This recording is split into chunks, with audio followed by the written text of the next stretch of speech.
అందరికీ నమస్కారం. ఈరోజు మనం పల్లవుల కాలం నాటి వాస్తు శిల్పకళ చిత్రలేఖనం వీటి గురించి తెలుసుకుందామండి. ఎందుకంటే ఇప్పుడు జరుగుతూ ఉన్నటువంటి ఎగ్జామ్స్ అన్నీ కూడా డిఫరెంట్గా అడుగుతూ ఉన్నారు.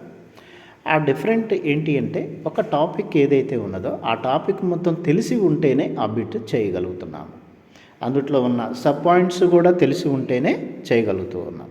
కాబట్టి అటువంటి వాటిల్లో భాగంగా ఇది జనరల్ స్టడీస్ పార్ట్లో కావచ్చు, ఎగ్జామ్ పాయింట్ ఆఫ్ వ్యూలో కావచ్చు, కొన్ని వాటిల్లో చాలా ఇంపార్టెంట్గా ఉన్నటువంటి టాపిక్ పల్లవుల కాలం నాటి వాస్తు శిల్ప కళ.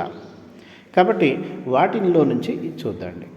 ఎగ్జాంపుల్, పల్లవుల వాస్తు శైలిని సరిపోల్చండి లేక జతపరచండి అని ఈ క్రింది విధంగా అడగచ్చు. చూద్దాం. ఇక్కడ ఇటువైపు వాళ్ళు చేసినటువంటి స్టైలు పద్ధతులు ఉన్నాయి. ఇటువైపు అది ఏ శైలికి సంబంధించినటువంటిది అనేది ఇటుపక్క ఉన్నాయి.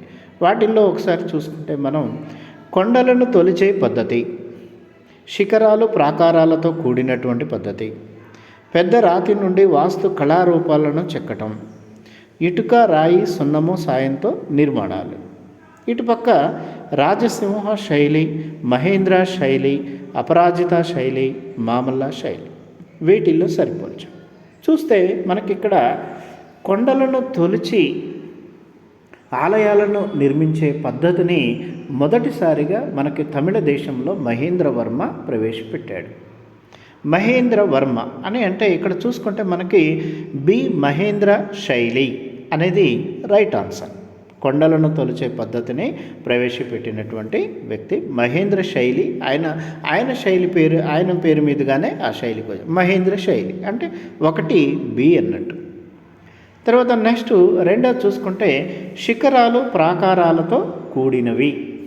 శిఖరాలు ప్రాకారాలతో కూడినటువంటివి ఇవి మనకి చూసుకుంటే అపరాజిత శైలి, సి అన్నట్టు అపరాజిత శైలి. దీనిని పల్లవ నందివర్మ నిర్మించాడు. ఇది చోళ వాస్తును పోలి ఉండేలాగా ఇవి అవపడుతూ ఉంటాయి. దీంట్లో చూసుకుంటే మనకి కంచిలోని ఇక్కడ చూసుకుంటే కంచిలో వైకుంఠ పెరుమాళ దేవాలయంలో అవపడుతూ ఉంటుంది. కాబట్టి శిఖరాలు ప్రాకారాలతో కూడినటువంటి పద్ధతి ఏంటంటే శైలి ఏంటంటే అపరాజిత శైలి. నెక్స్ట్ మూడవది పెద్ద రాతి నుండి వాస్తు కళారూపాలను చెక్కటం. పెద్ద రాతి నుండి అంటే ఇక్కడ మనకి చూసుకుంటే వాస్తు కళారూపాలను చెక్కడం జరిగింది. అంటే మహాబలిపురంలో ఏకశిలారథాలు ముఖ్యమైనవి.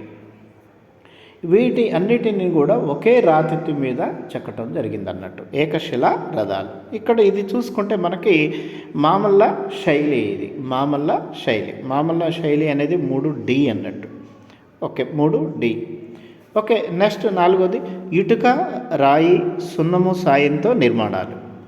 ఇటుక రాయి సున్నము సాయంతో నిర్మాణాలు.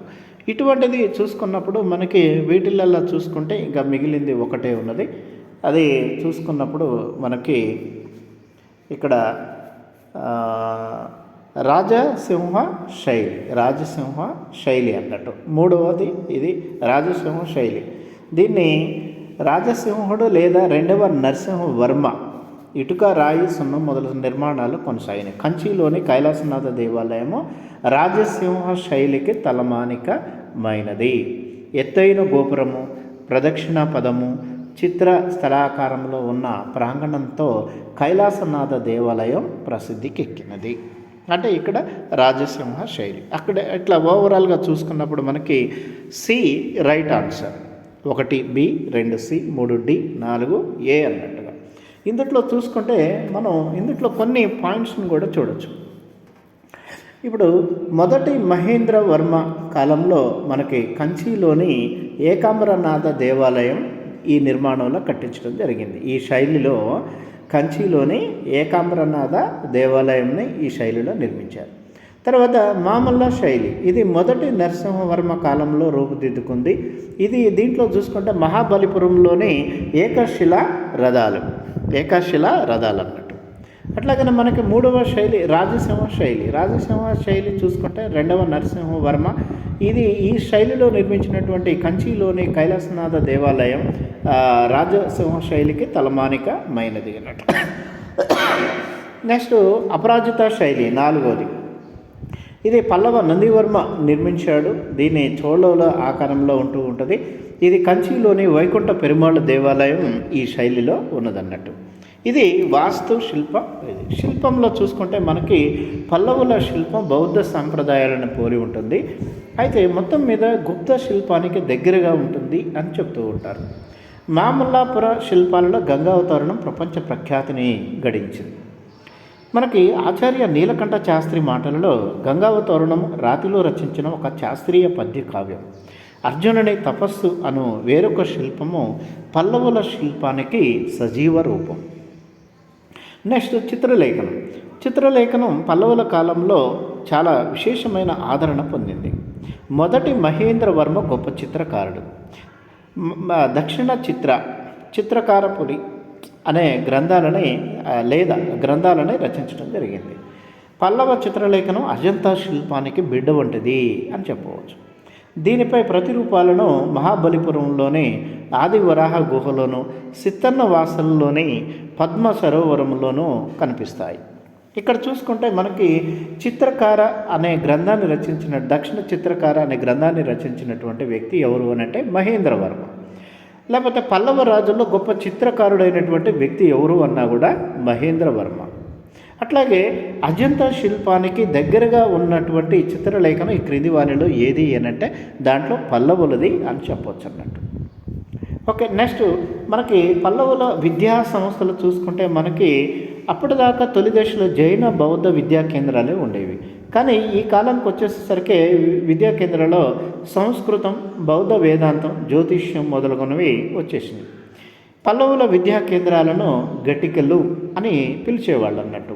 ఎందుకంటే కాంపిటేటివ్ ఎగ్జామ్స్లో మనకి ఈ క్రింది గట్టికలు అనే విద్యా సంస్థలను ఈ క్రింది ఏ వంశాల్లో ఉండేది అని అంటే పల్లవులు, చాళుక్యులు, చోళులు, అట్లాగే రాష్ట్రకూటులు అని ఇచ్చినప్పుడు చూసుకుంటే మనకి ఇది పల్లవులు అన్నట్టు. ఓకే, ఈ గటికల్లో వేదాలు, పురాణములు, తర్కము, మీమాంస, ఆయుర్వేదం, ధనుర్వేదం, గంధర్వేదం, శిల్పవేదం ఇట్లాంటివి అన్నీ బోధించేవాడు. దీంట్లో చూసుకుంటే మనకి సంస్కృత విద్యాలయంగా కంచి అనేది ఉన్నది అనేది మనకి తెలుస్తూ ఉన్నది. ఎందుకంటే చైనా యాత్రికుడు హుయాన్ సాంగ్ ఆయన సందర్శించిన టైంలో ఇక్కడ బౌద్ధ మతము, జైన మతము క్షీణ దశలో ఉన్నాయి. దాంతో అక్కడ సంస్కృతము అట్లాగే విద్యా కేంద్రాలు ఇవన్నీ కూడా సంస్కృత భాషలో ఉన్నాయి అని ఆయన కూడా చెప్పడం జరిగింది. కాబట్టి కాంపిటేటివ్ ఎగ్జామ్స్లో చూసుకున్నప్పుడు మనకి ఈ వాస్తు శిల్పం నుంచి ఎక్కువగా అడుగుతూ ఉన్నారు, చిత్రలేఖనం నుంచి, తర్వాత విద్య. అట్లాగే సాహిత్యము చూసుకుంటే మనకి మొదటి మహేంద్రవర్మ మత విలాస ప్రహాసనం అనే గ్రంథాన్ని రచించాడు. ఎందుకంటే ఇక్కడ తమిళ సాహిత్య అభివృద్ధికి అల్వారులు, నయనారులు అపారమైన కృషి చేశారు. ఎందుకంటే నయనార్ల గ్రంథము తేవారము, అల్వారుల గ్రంథము నాలాయర ప్రబంధము ప్రముఖమైనటువంటివి. ఎందుకంటే ఇక్కడ పల్లవుల కాలంలో సంస్కృత భాష అట్లాగే హిందూ మతం అలాగనే తర్వాత హిందూ మత విద్యా కేంద్రాలు అట్లాగే ఇవన్నీ కూడా చూసుకుంటే మనకి వీళ్ళ వాస్తు శిల్పకళ చాలా ప్రాముఖ్యమైనది అనే విషయం తెలుస్తూ ఉన్నది.